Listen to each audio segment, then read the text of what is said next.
Coba kalian lihat dulu di kampung kami nih, hujan. Ini hari Minggu, pagi-pagi kayak gini hujan. Tandanya apa? Bakalan banyak orang yang nggak pergi ke gereja. Aku tahu, ini pasti kerjaannya orang-orang yang nonton Piala Dunia semalam. Mereka pasti berdoa supaya besok turun hujan biar nggak pergi ke gereja. Kenapa bilang? Karena begadang, mata masih ngantuk. Kalau misalnya nggak turun hujan, mereka pasti dipaksain natanya pergi ke gereja. Kalau udah hujan begini, jangankan dipaksain natanya, natanya pun ikut monggok di rumah.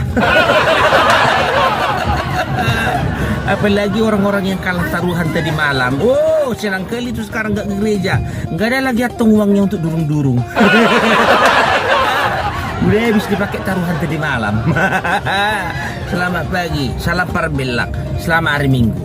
Tuhan memberkati.